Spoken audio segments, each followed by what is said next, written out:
It's a brand new metagame. Deafening Chord is out. An OTA happened yesterday. Let's take a look at some decks that can thrive in this new meta. We are going to start with Stompy Stomper. Now, viewers of this channel may remember this list cooked up by Derek about 2 months ago, but it now has a couple of new additions and a little bit of extra points in the form of wave. Stompy Stomper is a deck that is built to deal with relative combo metagames by taking a combo deck and saying, you don't have a lot of expensive pieces, but I have expensive stat sticks. And those expensive stat sticks paired with the typical kind of interaction that you can see in a deck like this, such as Cosmic Ghost Rider, can allow you to make sure you get to a level similar to the combo decks without giving up too much. There's just a lot of clever stuff going on here in this list as a whole, though. I do worry that it's possible we're gonna need to get another tech card in here, perhaps a Mercury, as move decks pick back up in their popularity. I think both Stomper move and normal move are likely to be decently large players in this upcoming metagame. But I will say about this list, one of the interesting things that it has going for it is it gets to have significantly more stats than a lot of other Cosmic Ghost Rider decks do, and I think that is a notable and interesting thing. Those stats are capped, but there are interactive things that can help in various situations. Of course, Cosmic Ghost Rider, but even a Magneto can be quite useful in disrupting, say, an onboard Jocasta combo. That kind of stuff is quite nice. The rest of the deck is great stats, and the deck is largely leaning on the fact that there are not too many other decks that are benefiting from a wave. Because of the combo nature of what you describe as the current metagame, Move doesn't really want to play a Heimdall early, Cerebro doesn't get anything out of being a wave deck, V-Hand doesn't get anything out of being a wave deck. All of these decks are like pretty good, but like you look at a zombie deck, what are they going to get out of a wave? They're going to play a zombie giant man early? They don't even want to do that. So you kind of just get a lot of free waves in a deck like this, which is, of course, 3/6, and you are going to play something really big the next turn. That's really, really good for a deck like this that is really trying to get as much as it can out of this.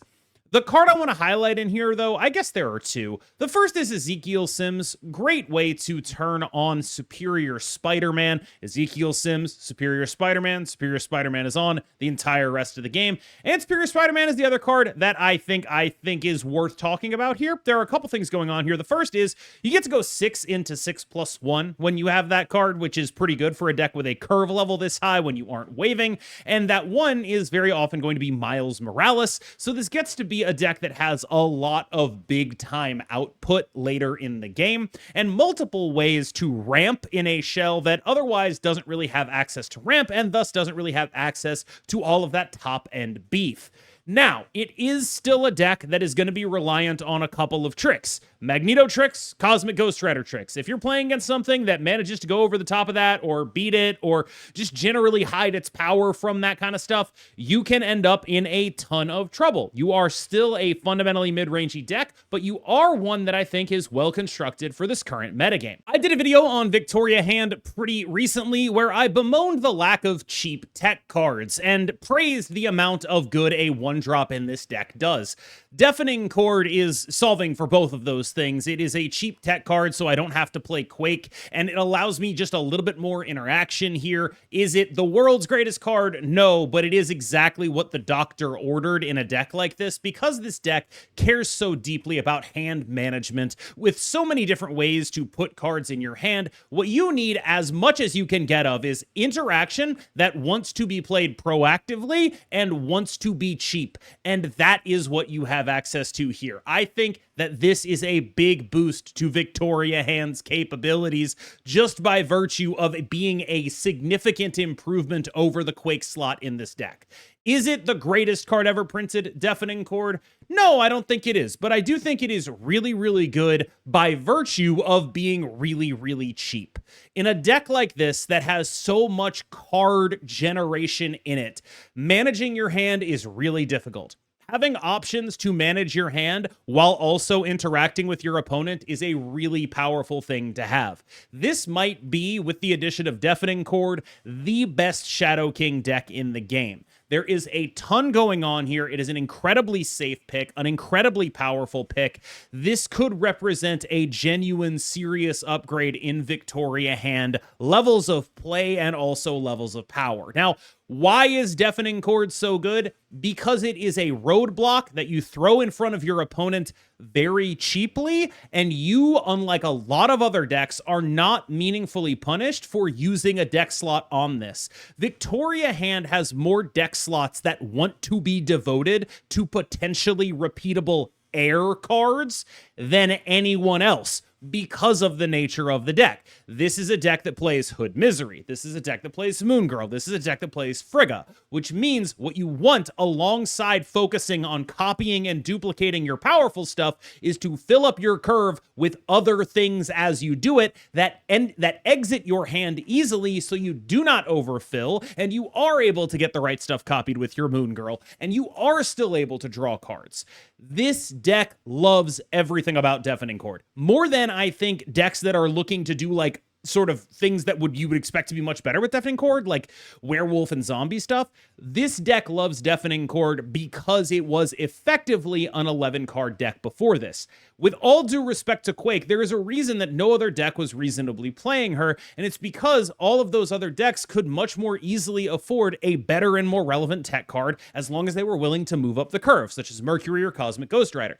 Victoria hand, due to all of the hand stuff I've already talked about, simply could not do that, and so was stuck with Quake. Now it has an actual top-of-the-line option, and it is an option that improves on Quake both in terms of how many games it's going to win you, and also how cheap it is to get out of your hand. A big upgrade for V-Hand. I've been really impressed with how many people have adopted the Jet PF Zombies list recently. I did talk with Jet about it a few days ago. We came to the conclusion that it might be a nice thing to try to get a superior Spider-Man in here, and largely the reason for that is getting you to playing a zombie giant man on 4 allows you a lot more flexibility with blowing it up and bringing it back in powerful ways. This deck is really stressing people that rely on Shadow King. It's saying, look, you have one Shadow King. I have 3 lanes full of giant green monsters. I might as well be the Gamma Lab. This is a deck that is sort of intricately put together. It scales, because there is not a superior Spider-Man in it, pretty heavily with the idea of Kid Omega, because Kid Omega allows you to do a lot of the stuff. Like, really, the ideal thing you want to be doing is you want to spend your turn 6 reviving zombie giant man in some form. You really want to be doing that, right? That is only possible if you either play him on turn 4 and eat him on turn 5, which is why we talked about the superior Spider-Man that we want to try to get in here, or if you play Kid Omega early and then use that to eat the zombie giant man. That's a really good way of getting the value out of zombie giant man while also allowing him to be repeated. Zombie giant man, of course, you really want to do that because it scales with fire hair, for example. You have all of this additional zombie stuff going on here. The question for me is, how do I get Superior Spider-Man in here? And I fear that the answer is an unfortunate one, right? Like, I don't want to cut something like Cassandra Nova. She's our backup plan, so I can't really do that. Am I cutting Elixir? Am I cutting Zombie Mr. Fantastic? If I cut Zombie Mr. Fantastic, we're less likely to have the Superior Spider-Man turned on. Now, the reason Jet's not running Superior Spider-Man is because he doesn't own the card. And so that's why I'm presenting this list as the list we're talking about. But what I'm really trying to get across here is not, wow, Superior Spider-Man is amazing or whatever. It's, there's room to grow for this list and cards I think that people should be looking into. And it's already quite popular because it is such a weird, niche, and interesting deck. And that's a really cool thing to see. A much more traditional build of Deafening Chord comes from Ika. This is a Deafening Chord Darkhawk list. In a new metagame, it is very often that you're going to see people playing Arishem. You're going to see a decent amount of that because people aren't exactly sure what's good. And they're like, all right, well, if I don't know what's good, I'm just going to take something that has a fundamental advantage over everything else and wait for everyone else to figure out what's good while I beat up their stuff that isn't. That is resulting in a lot of Arishem, which is also resulting in this deck being extremely, extremely good right now. Obviously, free matchup there, But generally speaking, in an early metagame, this kind of stuff does tend to shine a little bit more. And the biggest reason for that is that, again, we talked about how decks aren't really fully figured out. We just talked about the PF deck, definitely not fully figured out. The more you can just sort of gum up the works, the more likely early meta decks are to sort of fall apart compared to late meta decks when they've been through thousands and thousands of reps and people have really started to like figure out what exactly they're doing. I also think people are experimenting in the wake of an OTA. The more people experiment, the more having a streamlined and powerful deck punishes them. This is an extremely streamlined and powerful deck. It is fundamentally capped in the way many mid-range decks are. It is heavily relying on rocks and Deafening Chord, which is sort of small disruption to end up being the thing that is sort of holding back the tide. Honestly, if I were to compare this deck to anything, I think I would compare it to a sort of Delver of Secrets tempo deck in Magic. The interaction is not hard interaction, it is soft interaction. And when you need hard interaction, you will probably lose, but you are able to soft interaction your way to wins against a lot of stuff because it's just enough to nudge things in your direction. Speaking of Arishem, here is a list from Gamer that looks pretty well constructed to me. I like a lot of what this deck is doing in terms of being an Arishem list, by which I mostly mean playing 10 million busted cards and then one card nobody ever plays around. This is, of course, a ton of tech. I think it's very similar to the Teebs Arishem list. What I like about this, though, is the inclusion of super giants, so you can just like dump some stuff face down and obfuscate your bad runs. I think a lot of the time with an Arishem deck, your opponent snaps on knowing you're not doing very well, and preventing that is actually a pretty useful thing to do. Obviously, of course, you can use this to like slap tech down, things of that nature. It's a pretty powerful thing to do. There are a lot of really strong things that this deck is doing. It's a little bit of a riff on a deck that I think is already pretty well regarded, the Teebs Arishem list, but it's just jamming more stupid stuff in there. All right, that deck didn't have Juggernaut. We got Juggernaut now. Everyone's playing around Goliath. We got Heimdall. That juke, I think, that's really gross. Like, this is a really gross thing to do because I don't know if you noticed this. A lot of time when you're playing Arishem, what you'll do is you'll put a guy in one lane, you'll put a guy in another lane, you'll put a guy in another lane, you sort of split your power up, and your opponent will start investing as if you're going to be contesting all three of the lanes. And to rug pull that is actually pretty powerful. I don't know if you can legally do this in a tournament setting. I suspect you probably can't, because if your opponent knows you don't have Goliath, well, that's really bad. But nobody on ladder is going to know you don't have Goliath. So there's some upside in exploring that spot, I think. You know what I haven't mentioned one time is the card Enchantress. I think that is in large part due to Deafening Chord's release, you know? Deafening Chord just came out. It's this cheap, sleek, one-drop interactive tool. Let's deafen some chords. Let's not worry about any of the stuff that Enchantress can deal with, right? There's still some Cosmic Ghost Rider, but I don't know how much we have to deal with. This is the Cougar fusion of Living Tribunal and the Onslaught Prodigy Mr. Fantastic list. I think many people will find this list challenging to play personally. I think it's very easy to look at this as one or the other and to tunnel vision on being one or the other, or to misplay by wasting your Onslaught on a Sarah, or when it's appropriate, not doing that. There's a lot of power in this list, but you do have to be working backwards from an end game for a long time. A lot of this list is like, I need to know what I'm doing the entire game. There are multiple branching paths that this list can take. A lot of them are quite powerful. Obviously, we understand how strong Prodigying an Onslaught can be. Extremely powerful thing to do. Being a Moonstone deck does mean that you are a little bit weaker to the Cosmic Ghost Riders that are still running around here. But I do think this is a very solid list that has a very decent amount of power in it and does some really strong stuff. It is a combo deck that I think is harder than people give it credit for to play. I think people look at Tribunal and the ongoing combo list and they think these are easy. This is a harder list than it looks. It just is, because you have to pick between these game plans fairly often. Your pivots have to be based around, all right, I've got a 33% chance to draw this, a 33% chance to draw this. What is the play that maximizes my equity in this situation? What happens if I draw the dead card here? How am I going to win? What is my approach to this? Am I going to be snapping it? This deck tests parts of your brain that probably aren't being tested very often, and I think that makes it a bit more of a challenge than people would expect. There are a couple spell lists that I want to start with. We're going to start with what I would describe as the boring one, which is crazy because this is like a pretty exciting and interesting deck. The idea here is just let's overload on spells. We got Viv Vision, Clea. We've got a bunch of stuff that goes on Zombie Scarlet Witch in an extremely powerful way.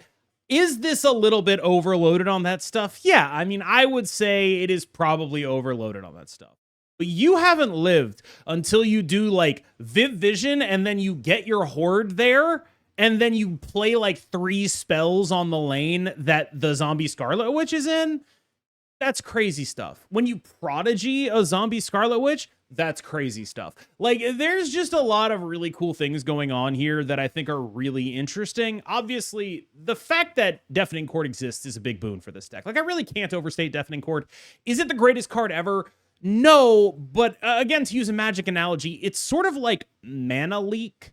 Like, that would be the analogy I think plays for Deafening Chord here, where it's like, look, this is not, it's like Mana Leak or Dismember or something like that. You get the idea of what this card is. This is not a permanent solution to everything, but it will slow your opponent down enough that it's worth doing pretty consistently. And so that's why like it's showing up here, obviously, other than being a great card to play on a Zombie Scarlet Witch lane, right?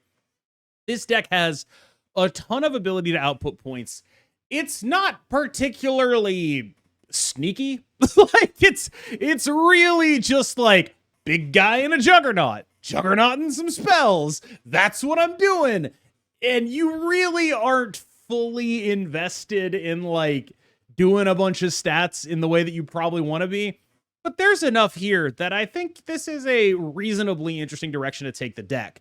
It's a shame that I have a much more exciting and stupid spells deck to share with you. Oh yeah, this one comes from But. It is extremely exciting, it is extremely stupid, and it is extremely funny. This is a Spell Wiccan deck playing neither Quicksilver nor Domino. 4 1s, 3 2s, one of which is a Merlin, and of course, literally 1-3, because all we're doing is playing 1s and 2s, baby. That is the entire deck. This is such a funny and awesome way to approach it. You will feel bad the first time you play this deck and you have to play your Clea on 1 and you're like, why am I doing any of this? But Marvel Boy, Clea, very powerful thing to be doing. Doubling that stuff up with Joaquin Torres, very powerful thing to be doing. Nick Scratch, not a powerful thing to be doing, but, you know, we'll see. I do suspect that it's possible the other direction with this deck, with the zombie stuff looping into Joaquin and the spells because of the hunger, might be a better thing to be doing. But this is extremely funny, extremely cool, and a fairly successful deck in the hands of exactly But. Take that for what it's worth. Okay, well, yeah, Move's still good. Move's still a good deck. One of the things I've noticed is, again, Deafening Chord, quite good against this deck. You're very happy to Deafening Chord a Madam Web. That is meaningful, and I think all this stuff is meaningful, and it has sort of influenced me in a certain direction when it comes to what the last card in the deck is. A lot of it is like, is it going to be Aranya? Is it going to be Juggernaut? Is it going to be Cloak, right? And Deafening Chord has pushed me, I think, finally, away from Aranya because of Deafening Chord. Like, that has been not necessarily the entire reason, but it's like sort of the straw that broke the camel's back. This was already a pretty close decision. And so now we are just not going to do that. We are going to play the cards that don't get obliterated by a Deafening Chord, which does mean that we are missing out on some Human Torch upside, even more than was taken away from us with Sparky. It does mean that we are playing a lot more small ball stuff, but weirdly, we are kind of now the only good Juggernaut Cosmo deck, and I think it's time for Move players to lean into that. We're the Juggernaut Cosmo deck now. That's what we are. That's our identity. Yes, you know, Human Torch, it'll do some cool stuff, but some of the top's been taken off. Aranya is no longer here to give it power. We do not have the reliability of things like Madam Web anymore because of Deafening Chord. So Cosmo, our boy, is here. Juggernaut is going to win us another lane because we need Juggernaut to win us another lane. This is now, I think, a little bit more like an old-style mid-range deck, where Juggernaut Cosmo, some points packages, and we got to worry about people doing stuff to us, so we got to prevent them from doing that. All right, y'all, thank you so much. As always, I've been KMBest. You've been phenomenal. Enjoy the new metagame. I will see you in the next one. Have a wonderful evening.